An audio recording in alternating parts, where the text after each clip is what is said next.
Hello, magandang hapon sa inyong lahat, no. So, habol ko lang 'to papabati ni Ma'am Rox Libatike, Ma'am Roxanne. Pa-shoutout daw sa fiance niya na si Louis San Jose. Sir Louis San Jose, birthday mo daw August 13. Birthday ni Sir Louis San Jose.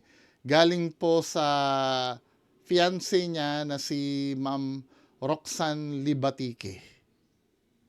Uy, kailan ang kasal nyo? Anyway, meron tayong pag-uusapan na naman na bagay, no? So, unahin ko muna ito. Ito nagva-viral to eh. Madaming nagfo-forward sa akin ito. Yung kay Joey Teves. So, Joey Teves Ministry. Pastor ba siya? Yung ganito.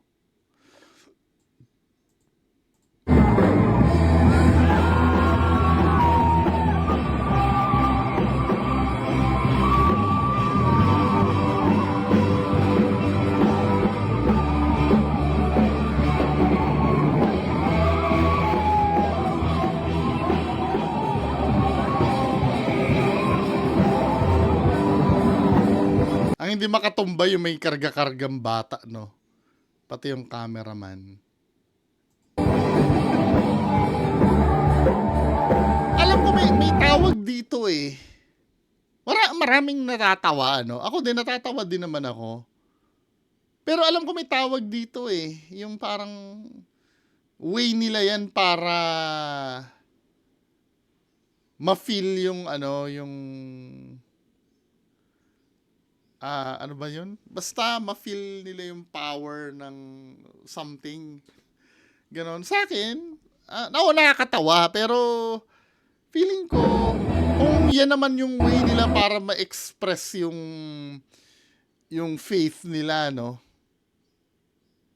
Okay lang naman siguro. Wag lang darating sa punto na parang aanuhin na nila yan. Ika-capitalize nila para manloko. For example, nararamdaman nyo ba yung pagpapala ng Diyos? Kaya sumuporta kayo at magdonasyon na. Yung mga ganon. Diba? Pero kung mga ganito, kung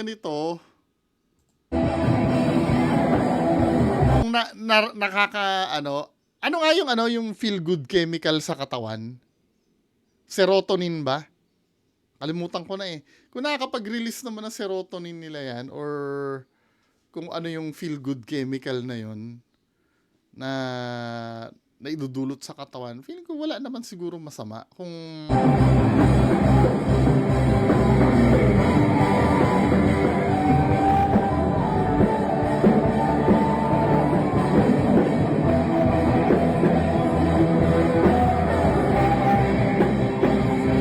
mga rakista ah.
Hindi pa naaano si ate sa ulo eh.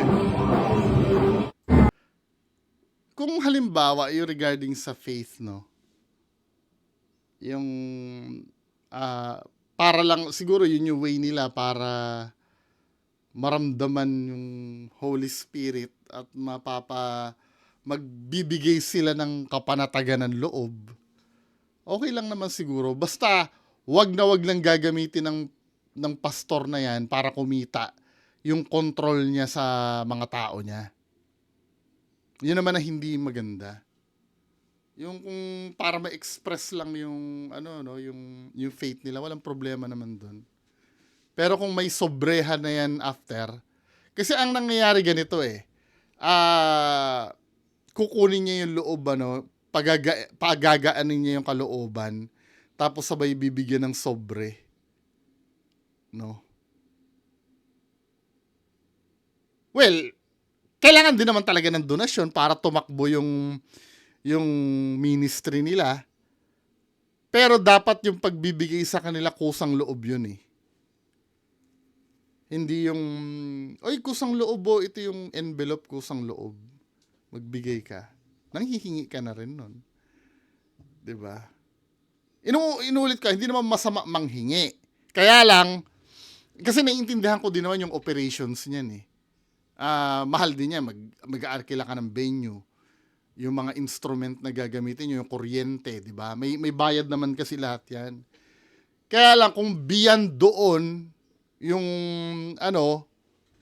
kasi sayat sa gusto mo, may mga pastor talaga, lalo na sa Amerika, yung mga pastor na naka-private jet. No? Dito sa Pilipinas din yata, nangyayari din yun, no? Habang yung mga miyembro nila, nakukuba na sa kabigay. Yun lang, no? Baliktad na baliktad nung panahon ni Jesus Christ. Sila Jesus Christ hindi nakaranas ng kahit magandang kalesa yun nung nangangaral yun, di ba? Yung mga apostol niya, tapos itong mga to. Well, yun lang, wag lang abusuhin. Naiintindihan ko yung gastusin, pero yung beyond doon, para makabili na ng iPhone yung pastor, or magkaroon ng maraming alahas, yun ang hindi na maganda. Kasi dapat kayo yung example ng humility eh. Kadalasan, di ba, may mga pastor, yung asawa ng pastor, kala mo daming alahas pag tapos naka SUV pa minsan, pagka pupunta. Kasi sa totoo lang, kaya maraming tarantadong pumapasok sa ganito. Pag nakuha mo yung tiwala ng mga tao na ganyan, yung papapaniwalain mo sila na bless sila, dun papasok yung opportunity na i-exploit mo yung nila yung faith nila eh. Yung syempre dahil itong mga to paniwalang-paniwala na naramdaman nila yung power ng Holy Spirit, no? Tapos biglang babanat ka. Sabi ng Holy Spirit, ibigay mo ang majority ng kayamanan mo. Sasamahan natin. Gagawin ng mga yan. Meron nga, di ba, may mga kulto na, kasi parang kulto na yun eh. May mga kulto na naniniwala na yung sa doomsday, yung magtatapos ang mundo ng 2012, may samahan na nagbenta ng mga ari-arian eh, dahil inano ng pastor nila eh. Inudyukan eh. Huwag naman sanang ganon. Yung pagdating sa mga faith lang, yung mga ganito, kahit nakakatawa man tingnan, pero kung magbibigay yan ng kapanatagan ng loob dun sa ginaganyan niya, sa akin, okay naman. Basta wag lang talagang i-exploit yung nararamdaman nila na yan para kumita. Yun lang. No? Kasi minsan kailangan din ng tao ng ganyan eh. Yung maramdaman nila na may gumagabay sa kanila. Kahit nasabihin na natin na confirmation bias. Or parang placebo. Di ba? At least kahit papaano may ma-feel sila na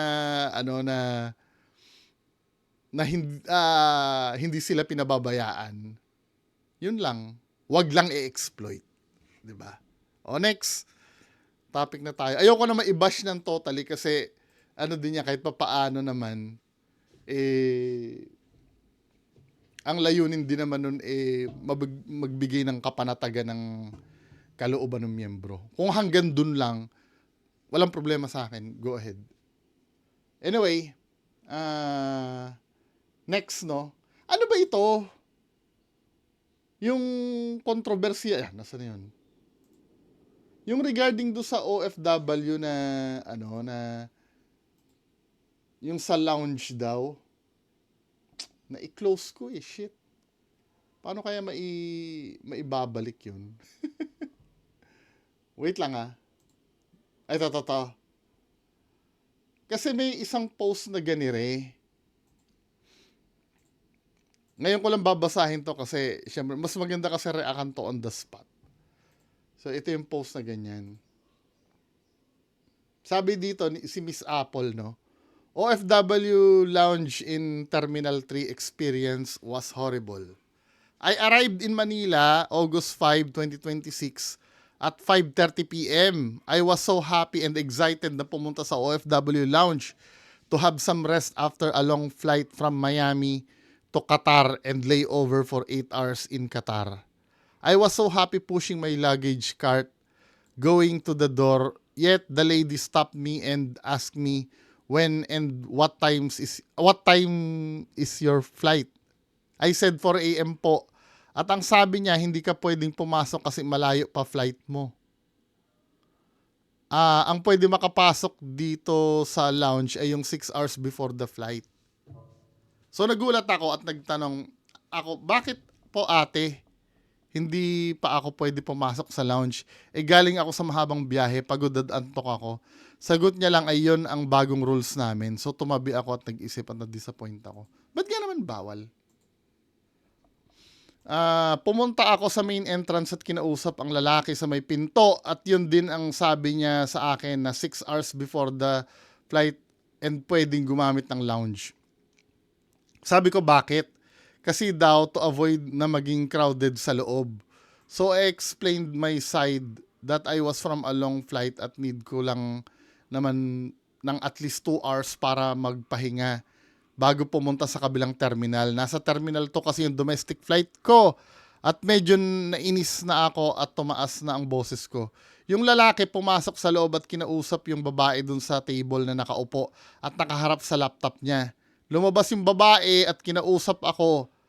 Sabi niya, ma'am, nagagalit daw at nagsisigaw. Sabi ko, I'm about to, pero di ako sumisigaw. Tumaas lang boses ko. Hindi ako sumisigaw at sabi ng babae sa akin, huwag ka magalit o sumigaw. Dapat makiusap ka na maayos. Hello, I was asking nicely to the person by the door and they just told me that I can't use the lounge since my flight was still going. Was still long way to go. So again, I explained myself to the lady. I was from a long flight and I just want to take, Tagalogin na lang kasi, a rest from a little bit bago pumunta sa kabilang terminal para sa domestic flight ko. Gusto ko lang magpahinga saglit or mag-freshen up. Sagot ng babae, sige ma'am, papayagan ka namin na gumamit ng lounge for 6 hours. Kahit na hindi pa sana ikaw yung pwede gumamit kasi malayo pa ang flight mo. Wow, okay, thanks for that. Pero in that moment, emotional damage na ako at sinabayan pa ng pagod at sobrang antok ko na. After that, pumasok ang babae at umalis ako. Nag-isip at nasaktan, parang ayaw ko na pumasok sa OFW lounge. But then I said to myself, that lounge is for us na mga OFW. So I decided to go back and get inside.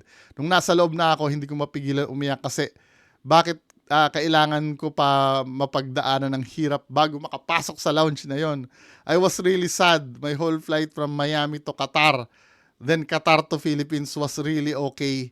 And I'm so excited na umuwi sa Pinas at yon ang sasalubong sa akin sa OFW lounge na yon. Disappointment at sama ng loob. Shit!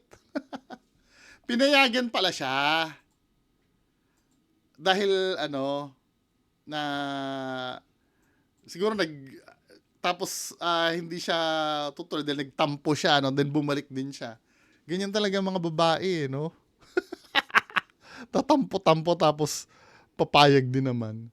It seems parang wala akong karapatan na gumamit ng lounge, ginawa nga ang lounge para yan sa mga OFW, di ba? Yung rules nila ay hindi ko gusto. Okay to avoid na maging crowded sa loob, pero paano yung mga kagaya ko, galing sa malayong bansa at mahabang flight bago makarating sa Pinas? at ang layover ko sa Manila or yung domestic flight ko ay sobrang tagal pa. Like 10 hours ang hintayin ko bago next domestic flight ko. Grabe, nakaka-disappoint talaga at nakakasama ng loob. Kailangan ko pa makiusap at explain myself ng ilang ulit bago payagan na makapasok sa OFW lounge na yan. Akala mo naman kay ganda sa loob. Ni wala ngang restroom sa loob. Pagkain nila tipid na tipid, ang mga chair ay normal chair lang. Wala man lang couch na pwede mahigaan or makapahinga ng maayos. So, ito yung nangyari kay ate. Oh, wawa naman si ate. Ano to, pansit canton? Pansit biho na may canton na may siopaw, no? Wawa naman siya. So, ang sabi nung nag-post dito, no?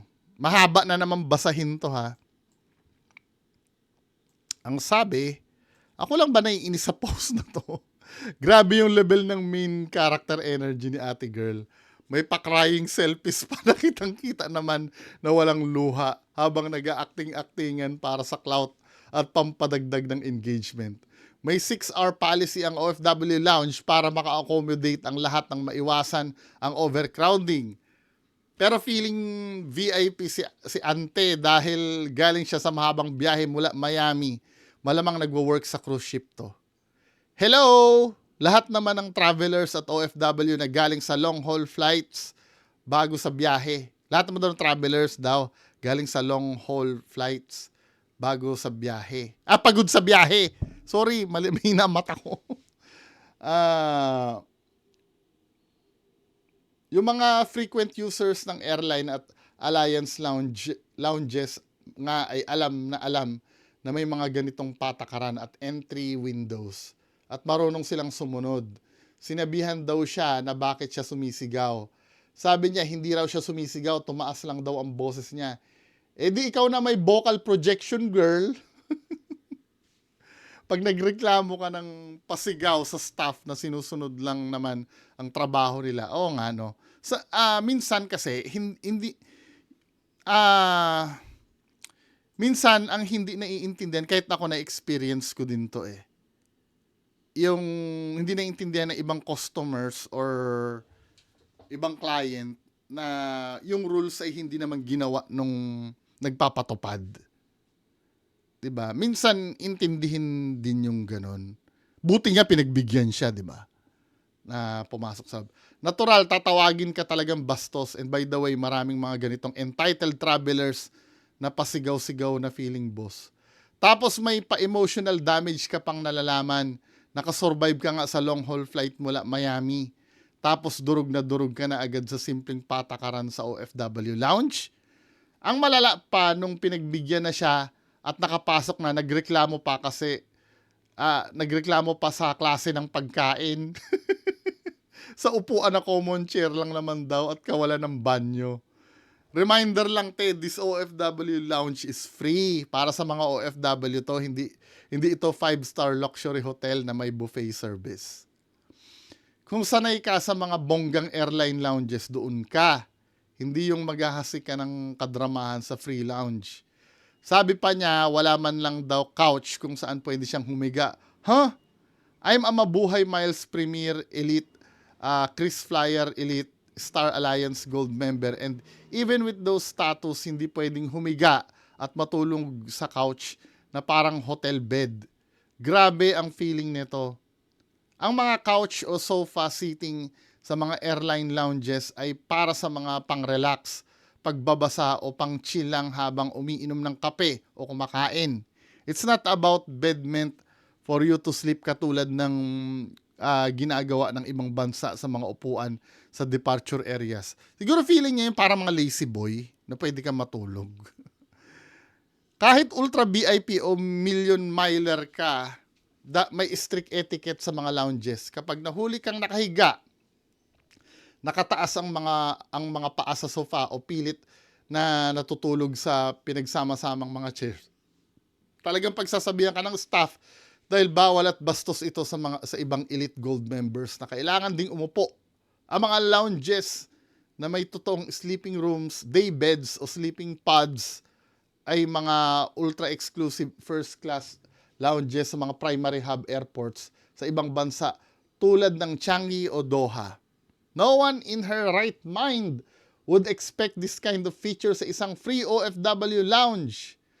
Wala rin ang mga ganyang klaseng hotel-style setup ng mga regular business class o elite domestic international lounges sa Pilipinas.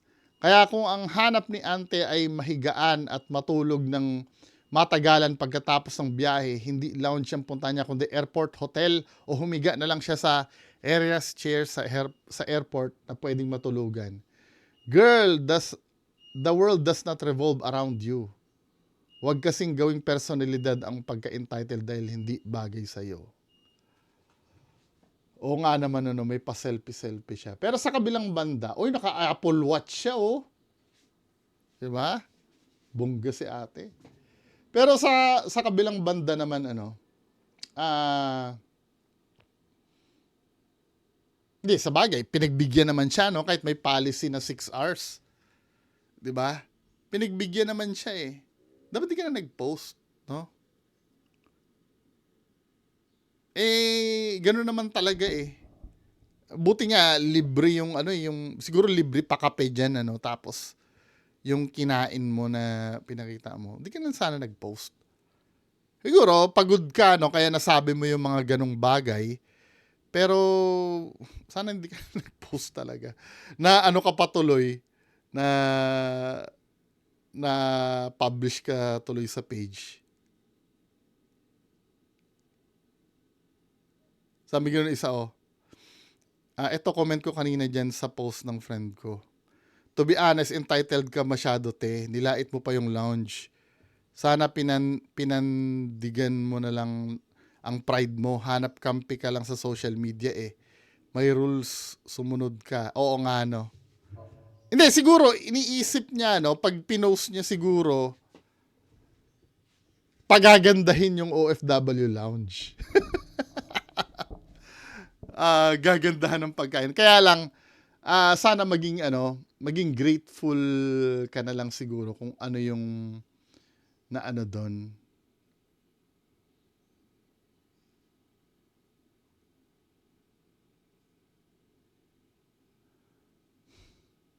Sabi ganun dito, sabi ni Miss Apple.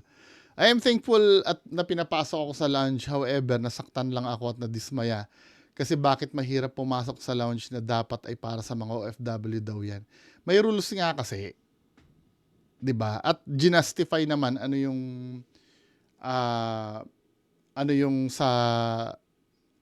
rationale behind nung rules na yon. Kaya ako naman bumili ng pagkain. Kaya ko naman bumili ng pagkain at magstay sa ibang place diyan sa airport. But since na meron nga OFW lounge, why not hindi ko gamitin ang privilege na para sa atin, 'di ba? I just want to share my experience diyan sa OFW lounge. Well, yeah, thanks to the lady who allowed me to enter the lounge na para naman talaga sa ating mga OFW. And I know kahit saan meron talagang rules. However, I think they need to change something better to accommodate all OFW. Paalis man o kararating ng ibang bansa. Think guys, sabi nila OFW lounge it's general, right? So it means para sa lahat and alam ng gobyerno na maraming OFW sa Pinas. So dapat before nila ginawa yan, dapat they anticipate na lakihan ng space at expected na marami talagang gagamit ng lounge. Hindi yung i-turn away ang ibang OFW na gustong gumamit ng lounge. Actually, hindi lang ako ang hindi nila pinapasok sa lounge. Marami akong nakita at narinig na tinanggihan nila kasi malayo ang oras ng flight nila. Hindi. Ang tanong ba, obligado ba na magkaroon ng OFW lounge? Kasi, sorry hindi ko rin naman alam kung yan ay obligasyon talaga na magkaroon yan. Ngayon, kung hindi naman obligasyon yan at yan ay, magpasalamat na lang tayo na nilagyan ng magpasalamat na lang tayo at nilagyan ng OFW lounge. Parang ganito yan, sa isang clinic ng doktor, ang pinuntahan mo do'n ay para magpa-check up, 'di ba? Ito yung analogy ko ha. Analogy ko ito. Pero sometimes may ibang clinic ng doktor na yung mga naghihintay ay pinapakape. Na hindi naman obligasyon pakape, pero for the sake na para maano naman makabawi naman. May pakape katulad ng sa pumunta ka sa showroom ng mga Toyota, 'di ba? Pag pumunta ka ng showroom ng Toyota, may libreng pakape doon. May pa-candy pa nga eh. Minsan pag siniswerte ka may tinapay pa. Yung mga perks na 'yon ay hindi naman kailangan 'yon. Kaya lang nilagay 'yon para kahit papaano yung mga naghihintay ng marilisan ng sasakyan ay hindi magmukhang tanga doon or hindi man lang magutom or antukin. Kaya may pakape. Ang masama nun magrereklamo, ano ba 'tong kape na 'to? 3 in 1? Ano ba ito? 3 in 1 lang, wala man lang brewed coffee dito, hindi man lang espresso. Yung magrereklamo ng gano'n, eh makapal naman ang mukha mo nun. Eh syempre, hindi naman obligasyon ng Toyota na napakapihin ka doon sa showroom eh. Ginagawa lang yon sa goodwill nila or para lang kahit papaano maano ka doon, ma-feel at home ka. Meron pa nga silang palaruan ng bata doon eh, sa Toyota eh. Para sa mga anak ng client, pag naghihintay para hindi mainip, maglalaro sila doon sa playpen. Yung may mga toys, may mga books doon. Na hindi na dapat may ganun eh, dahil bentahan lang naman ng kotse yun eh. Ano ibig ko sabihin? Kung ikukumpara kasi dito, siguro yan, pakonsuelo sa mga OFW. Siyempre, limitado lang yan. Pinaglaanan ng konting budget, no? Kahit kahit na sa katotohanan ay wala naman dapat niyan. Nilagay lang yan para kahit papaano mabigyan ng konting comfort yung mga kababayan nating OFW. Now, kung hindi man yan pasok sa standard mo, problema mo na yon. Yung iba, okay na dyan, at least kahit papaano, meron silang mapapagpahingahan at mapapagmeriendahan. Yun yung layunin yan. Maliban na lang kung talagang may rules talaga na kailangan magkaroon ng OFW at kailangan may CR sa loob, kailangan may higaan sa loob. Doon ka magwala. Bakit wala? Kailangan may ganito dito. Pero kung yan ay ginawa lang, inuulit ko, para lang mabigyan kayo ng konting comfort, malasakit ng gobyerno natin sa mga kababayan nating OFW, ay pagtiisan natin kung anong meron. 'Di ba? Kung ano yung ino-offer. So, yan lang muna yung pag-uusapan natin tungkol dito sa issue na to. Magandang hapon sa inyo lahat. Bye-bye.